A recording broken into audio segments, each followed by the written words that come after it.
শুভ বিকেল বন্ধুরা, এই দেখো আজকের আমি ঝালমুড়ি মাখাবো।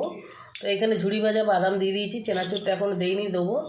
আর আমি এখানে পেঁয়াজ কেটে নিয়েছি, এখানে শসা, টমেটো, কাঁচা লঙ্কা কেটে নিয়েছি। এই যে ঝালমুড়ি বানাবো, এখানে মুড়ি আছে, এই যে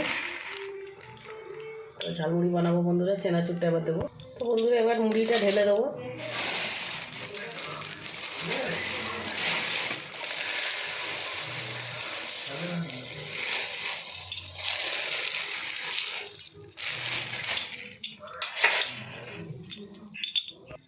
তো বন্ধুরা আমি এই যে বিট নুন এটা দিয়ে দেবো এর মধ্যে, দিয়ে এটা বিট নুনটা দিয়ে এটা মাখিয়ে নেবো আগে, তাহলে সব জায়গায় নুনটা ঢুকে যাবে, ভালো লাগবে খেতে।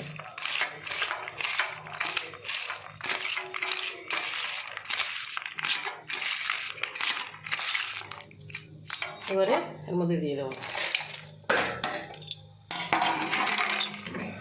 একটু তেল দিয়ে দেবো বন্ধুরা।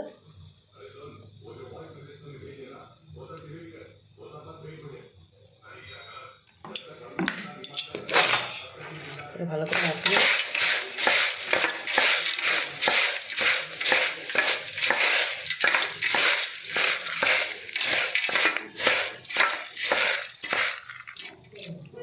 দেখো বন্ধুরা, সুন্দর ঝালমুড়িটা মাখানো হলো।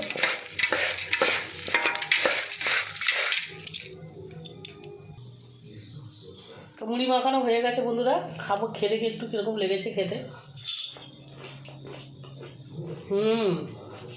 খুব ভালো টেস্ট হয়েছে বন্ধুরা।